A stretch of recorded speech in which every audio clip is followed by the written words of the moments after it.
तो अब आपने थोड़ा सा समय भी इसमें देना पड़ेगा, क्योंकि यह नींद तो दुश्मन है। अब तो हम चल मस्ती मार लेंगे, सो जाएंगे, कोई ना उठावेगा सवेरे तक, फिर बनाएंगे कुत्ते गली में सोएंगे, 1 सेकंड नहीं सोने दे कोई। कभी कोई बैल आ रहा है, कोई मोटरसाइकिल ड्र करेगा, वो फिर देख कर भागेगा, फिर कोई ना सोने दे आपको। तो अब थोड़ी सी नींद को कम करके हम सावधान होकर डर के ये ज्ञान ग्रहण करें। अब पुण्यात्माओं, ये दास क्या बताना चाहता था कि परमेश्वर कबीर जी ने आके इस काल के जाल को सिंपल लैंग्वेज में, बिल्कुल साधारण सी भाषा में समझाया। अपनी प्यारी आत्मा को मिला करके, अब देखो, अब ये बिचली पीढ़ी होगी, बिचली पीढ़ी है मानव समाज की, कलयुग की, और सभी बहन बेटी भाई बुजुर्ग सब अक्षर ज्ञान युक्त हो गए, शिक्षित हैं और सदग्रंथ अपने पास है। आज से 600 वर्ष पहले कबीर परमेश्वर इन्हीं सदग्रंथों का ज्ञान बताया करते थे। वो क्या बताया करते थे? वो अब जैसे परमात्मा कबीर जी ने कहा था कि वेद मेरा भेद है, वेद मेरा भेद है, मैं वेदन में नाही, और जौन वेद से मैं मिलूं ये वेद जानते नाही। वेद मेरा भेद है, ये सभी वेद जितने भी ये ज्ञान हैं, ये चारों वेद कहते मेरा भेद है, मेरे विषय में जानकारी दे रहे हैं।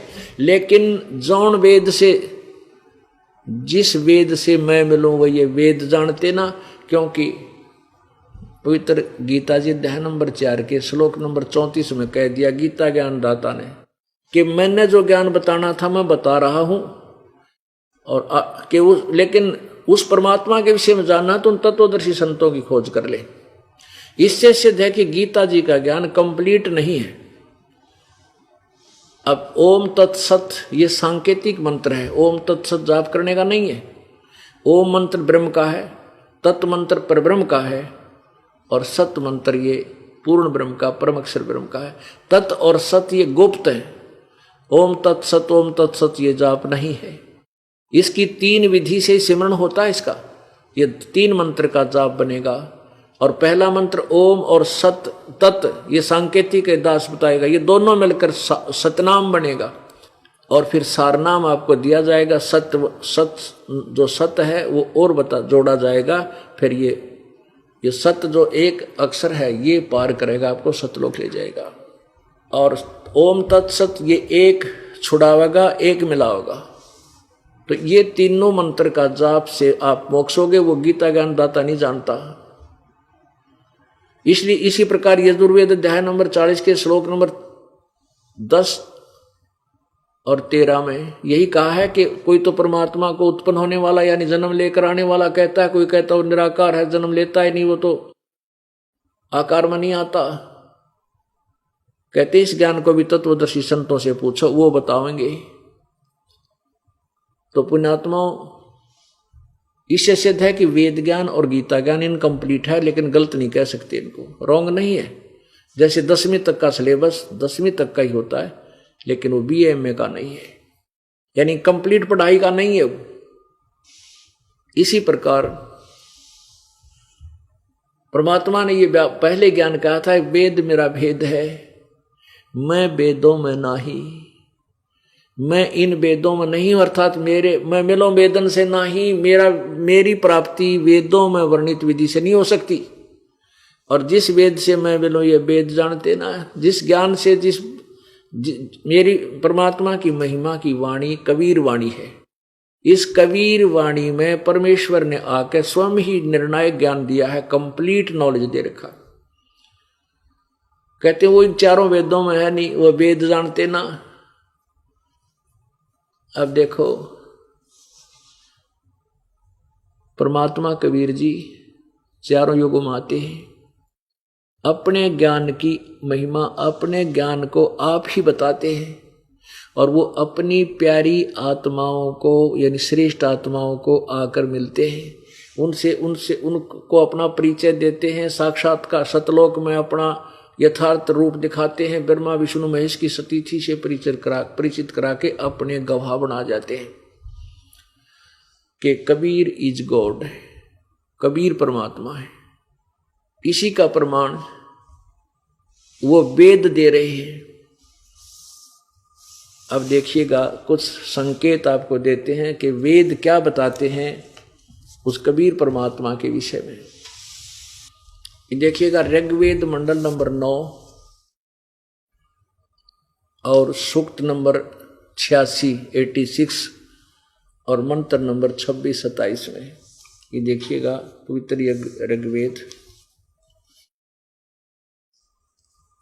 ऋग्वेद मंडल नंबर 9-10।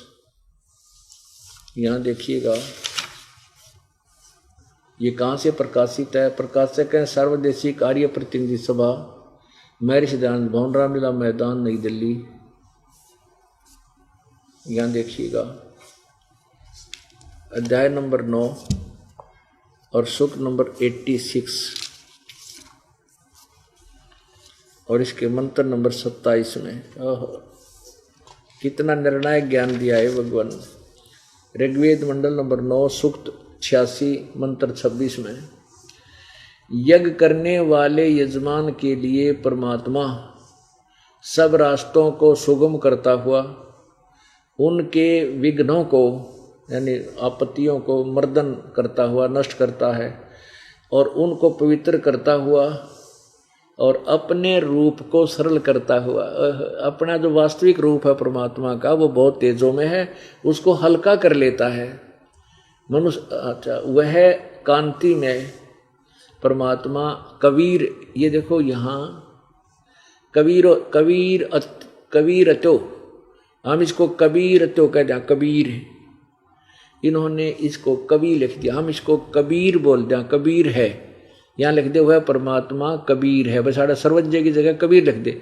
अब जैसे ये यजुर्वेद है, ये क्या करते हैं व्याकरण के चक्कर में अपना ये सारा ज्ञान बना देते हैं। अब देखो ये यजुर्वेद है, ये पवित्र यजुर्वेद है, ऊपर रह लगा है, इसके यहाँ 2 अपसर्ग लगा जा या ऐसे रह लगाकर नीचे हलंत लगा जा। यजुर्वेद अलग अलग करके भी हम पढ़ सकते हैं। यदि 2 अपसर्ग लगा दें तो भी ये पुस्तक यजुर्वेद ही बोली जाएगी जब जहाँ इस यजुर्वेद का ज्ञान होगा। तो ऐसे ही ये कबीर देव है। यह इन्होंने लिख दिया कि वह अपने यजमान माने अपने पुजारियों का, अपने भक्तों का के सब रास्तों को सुगम करता हुआ और उनके विघ्नों को नष्ट करता हुआ मर्दन करता है और वह पवित्र करता हुआ है। फिर देखिए ये कबीर तो ऋग्वेद मंडल नंबर 9 सूक्त 86 का मंत्र 26 है। यज्ञ करने वाले यानी साधना करने वाले के लिए परमात्मा सब रास्तों को सुगम करता हुआ उनके विघ्नों को, उनके दुख संकटों को मर्दन करता है, नाश कर देता है और उनको पवित्र करता हुआ और अपने रूप को सरल करता हुआ। तेज पुंज तंदे धर कैसवी धम को भेंटी, हल्का तेज पुंज का शरीर बनाकर आता है। वह कांतिमान परमात्मा कबीर है।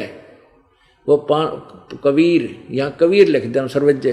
कवि कोई सर्वज्ञ वास्ते ही कभी सर्वज्ञ नहीं हो सकता। यहाँ कबीर का अर्थ हम कबीर ही लिख दें। कबीर विद्युत के समान यानी अति शीघ्रता, जैसे बिजली चमक्या करे 1 सेकंड में यहाँ लेती है, समान क्रीड़ा करता हुआ वर्णीयम पुरुषों को, वर्णीय माने श्रेष्ठ पुरुषों को, अच्छी आत्माओं को प्राप्त होता है, उनको आकर मिलता है। आगे देखो अब 27 में, प्रेम की वे सैकड़ों धाराएं जो नाना रूप में सथित हो लाभ कर रही हैं परमात्मा, ये परमात्मा को प्राप्त होती हैं। प्रकाश पुंज परमात्मा को बुद्धियां विषय करती हैं। जो परमात्मा ध्यूलोक यानी ऊपर तेजों में लोक के तीसरे पृष्ठ पर विराजमान है, एक देशीय है, एक स्थान पर रहता है और प्रकाश स्वरूप है, उसको बुद्धियां प्रकाशित करती हैं। अब जैसे ये अनाड़ी महर्षि दयानंद कह का बेरा नहीं था, महर्षि की पदवी पाया, कहते भगवान सर्वव्यापक है, एक देशीय नहीं है, किसी वेद में नहीं लिखा है कि भगवान एक देशीय है। अरे ये 100 जगह बता रखा है वेदों में, 36 जगह। अब इससे सिद्ध है कि वो परमात्मा अपने श्रेष्ठ भक्तों को आकर मिलता है और अपने ज्ञान का प्रचार करता है। अब देखिएगा 82 में सूक्त नंबर, ऋग्वेद मंडल नंबर 9, ऋग्वेद मंडल नंबर 9 सूक्त 82 82 में मंत्र नंबर 1 यहां से प्रारंभ होता है।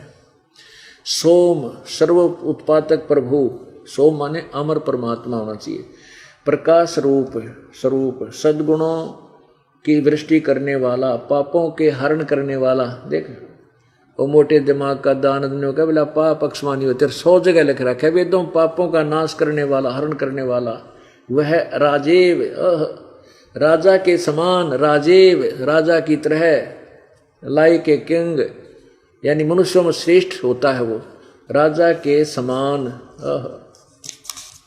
ये देखो पृष्ठ 269 पर, ये 270 पे, राजा के समान दर्शनीय है, दर्शनीय है। वह पृथ्वी आदि लोकांतरों के चारों ओर शब्दमान हो रहा है। वह वर्णीय पुरुषों को, श्रेष्ठ भक्तों को, वर्णीय श्रेष्ठ भक्तों को, पुरुषों को, यानी दृढ़ भक्त हैं, जो दृढ़ भक्त हैं, जो दृढ़ भक्त हैं उसको पवित्र करता हुआ प्राप्त होता है। उनको मिलता है करके, उनको पवित्र करता हुआ, उनको, क्योंकि परमात्मा ही हमें साफ करेगा। जिस प्रकार विद्युत स्नेह वाले स्थानों पर आदि आदि, ये हमने अपना ये असली उद्देश्य देखना हो, परमात्मा श्रेष्ठ भक्तों को आकर मिलता है यहाँ पर। अब वो पहला पड़ा, अब दूसरा, हे परमात्मा उपदेश करने की इच्छा से आप, यानी तत्व ज्ञान देने के लिए आप महापुरुषों को प्राप्त होते हो, यहाँ के उन पुण्यात्माओं को मिलते हो, यानी सच्चा ज्ञान देने के लिए। और आप अत्यंत गतिशील पदार्थ के समान, यानी अतीत, कहते पहुंचूंगा क्षण एक में, एक क्षण में पहुंच लूंगा, धन भगत जन अपने के काज के समान हमारे आध्यात्मिक यज्ञ को प्राप्त होते हो। ओहो, यानी, और वह कबीर, ये देखो यहां भी इन्होंने डंगा फेर कर दिया, ये कबीर, ये ऊपर लग गया कबीर वेदस्या। अब वेदस्य का अर्थ देखो कि है, इन की बुद्धि देख लो, यहां लिखा है वेदस्य मन उपदेश करने की इच्छा से, यहां लिखना कबीर वेदस्य, वो कबीर परमात्मा उपदेश, कबीर परमा, यहां लिख देना था कबीर परमात्मा उपदेश करने की इच्छा से महापुरुषों को प्राप्त होते हैं, इतना लिखना था। लेकिन इन्होंने तड़ंगा करने का मतलब था ज्ञान था कोई ना, यो कबीर है, ऊपर रह लग गया इसका, ये प्रिंट में थोड़ा सा गड़बड़ रह रही है, कबीर है ये, क्योंकि इन्होंने यहां लगाया, यो रह, यहाँ कबीर है, ये कबीर है, वो कबीर परमात्मा, हे परमात्मा, यहाँ लिखना था वैसे, हे कबीर परमात्मा उपदेश करने की इच्छा से महापुरुषों को प्राप्त होते हैं, और आप अत्यंत गतिशील पदार्थ के समान हमारे आध्यात्मिक यज्ञ में प्राप्त होते हैं।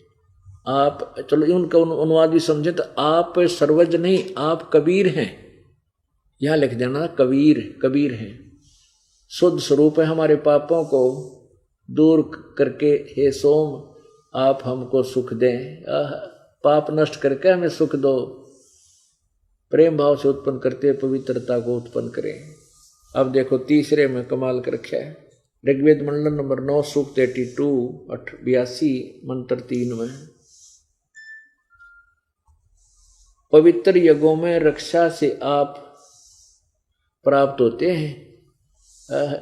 पवित्र यज्ञों में जहाँ शास्त्र अनुकूल साधना होती है, वहाँ परमात्मा आप प्राप्त होते हैं, वहाँ पहुँचते हैं। और पृथ्वी आदि लोकांतरों में गति करते हुए घूमते, कहते गोता मारू स्वर्ग में जा बैठूं पताल, कह कबीर ढूंढता फिर वो अपने हीरे माणिक लाल।